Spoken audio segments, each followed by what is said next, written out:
ಇನ್ನು ರಾಜ್ಯದಿಂದ 4 ಪಾಕಿಸ್ತಾನಿ ಪ್ರಜೆಗಳು ಗಡೀಪಾರಾಗಿದ್ದಾರೆ. ಅಲ್ಪಾವಧಿ ವೀಸಾವನ್ನ ಹೊಂದಿದ್ದ 4 ಪಾಕಿಸ್ತಾನಿ ಪ್ರಜೆಗಳನ್ನ ಹೊರಹಾಕಲಾಗಿದೆ. ಎಫ್ಆರ್ಒ ಮಾಹಿತಿಯ ಆಧಾರದ ಮೇಲೆ ಈಗ 4 ಪಾಕಿಗಳನ್ನ ಗಡೀಪಾರು ಮಾಡಿದ್ದಾರೆ. ಈಗ ರಾಜ್ಯದಿಂದ 4 ಪಾಕಿಸ್ತಾನಿ ಪ್ರಜೆಗಳು ಗಡೀಪಾರಾಗಿದ್ದಾರೆ. ಅಲ್ಪಾವಧಿ ವೀಸಾವನ್ನ ಹೊಂದಿದ್ದ 4 ಪಾಕಿಸ್ತಾನದ ಪ್ರಜೆಗಳನ್ನ ಗಡೀಪಾರು ಮಾಡಿದ್ದಾರೆ. ಎಫ್ಆರ್ಒ ಮಾಹಿತಿ ಆಧಾರದ ಮೇಲೆ ಪಾಕಿಸ್ತಾನದ 4 ಪ್ರಜೆಗಳನ್ನ ಗಡೀಪಾರು ಮಾಡಿದ್ದಾರೆ. ದೀರ್ಘಾವಧಿಯನ್ನ ವೀಸಾ ಹೊಂದಿದ್ದ ಸುಮಾರು 91 ಪಾಕಿಸ್ತಾನಿಯ ಪ್ರಜೆಗಳನ್ನ ಇವರು ಮುಖ್ಯವಾಗಿ ಅಲ್ಪಾವಧಿ ವೀಸಾಗಳನ್ನ ಹೊಂದಿದ್ರು. ಈಗ ರಾಜ್ಯದಲ್ಲಿ ನೆಲೆಸಿದ್ರು. ಅಂತವರನ್ನ 4ರನ್ನ ಈಗ ಪಾಕಿಸ್ತಾನಕ್ಕೆ ಗಡೀಪಾರು ಮಾಡಲಾಗ್ತಾ ಇದೆ. ಈಗಾಗಲೇ 48 ಗಂಟೆಗಳ ಅವಧಿ ಕೂಡ ಮುಗಿದಿದೆ. ಇನ್ನೇನು ಯಾವ್ಯಾವ ಚಿಕಿತ್ಸೆಗಳಿಗೆ ಸಂಬಂಧಪಟ್ಟಂತೆ ಏನು ಅನಾರೋಗ್ಯದ ಹಿನ್ನೆಲೆಯಲ್ಲಿ ಅವರಿಗೆ ಇನ್ನೇನು 2 ದಿನಗಳ ಮಾತ್ರ ಗಡುವನ್ನು ಕೊಟ್ಟಿದೆ. ಅದು ನಾಳೆ ಕೂಡ ಅಂತಿಮವಾಗುತ್ತೆ. ಇಂತಹ ಸಂದರ್ಭದಲ್ಲಿ ಈಗ ಕರ್ನಾಟಕದಿಂದ ರಾಜ್ಯದಿಂದ 4 ಪಾಕಿಸ್ತಾನಿ ಪ್ರಜೆಗಳು ಗಡೀಪಾರಾಗಿದ್ದಾರೆ. ಈಗಾಗಲೇ ರಾಜಧಾನಿಯಲ್ಲಿ ಇರುವ 5 ಪಾಕಿಸ್ತಾನಿ ದೇಶದ ಪ್ರಜೆಗಳನ್ನ ಗಡೀಪಾರು ಮಾಡಿದ್ದಾರೆ.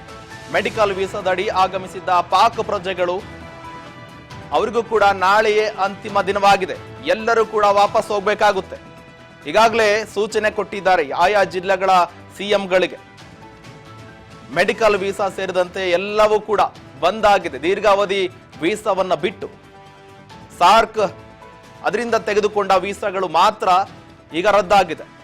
ನಾಳೆಯೊಳಗೆ ಎಲ್ಲರೂ ಕೂಡ ದೇಶವನ್ನ ಬಿಡಬೇಕಾಗಿದೆ. ಈಗಾಗಲೇ 48 ಗಂಟೆಗಳ ಕಾಲ ಯಾವುದೇ ಆರ್ಥಿಕ ಚಿಕಿತ್ಸೆ ಏನು ಆರೋಗ್ಯಕ್ಕೆ ವಿಷಯಕ್ಕೆ ಸಂಬಂಧಪಟ್ಟಂತ ಯಾರ್ಯಾರು ಪಾಕಿಸ್ತಾನದಿಂದ ಇಲ್ಲಿ ನೆಲೆಸಿರ್ತಾರೋ ವಿವಿಧ ವೀಸಾಗಳನ್ನ ಹೊಂದಿ ಎಲ್ಲರನ್ನ ಕೂಡ ಈಗ ಒಬ್ಬೊಬ್ಬರಾಗಿ ಕೂಡ ತಮ್ಮ ಕಾಲ್ ಕಿತ್ತುತ್ತಾ ಇದ್ದಾರೆ. ಗುಂಪಾಗಿ ಕಾಲ್ ಕಿತ್ತುತ್ತಾ ಇದ್ದಾರೆ ಪಾಕಿಸ್ತಾನಕ್ಕೆ.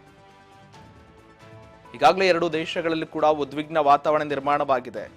ಈ ಸಂದರ್ಭದಲ್ಲಿ ದೀರ್ಘಾವಧಿ ವೀಸಾ ಹೊಂದಿರುವ 91 ಮಂದಿ ಪಾಕಿಸ್ತಾನಿಗಳು ಭಟ್ಕಳದಲ್ಲಿ 14 ಜೊತೆಗೆ ಕಾರವಾರದಲ್ಲಿ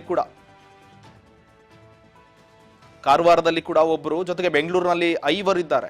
ಈಗ ಭಟ್ಕಳ, ಕಾರವಾರ ಜೊತೆಗೆ ಬೆಂಗಳೂರು, ಕಲಬುರಗಿ, ಮಂಗಳೂರು, ಮೈಸೂರು ಸೇರಿ ನಾನಾ ಕಡೆಗಳಲ್ಲಿ ಪಾಕಿಸ್ತಾನಿ ಪ್ರಜೆಗಳು ವಾಸವಾಗಿದ್ದಾರೆ.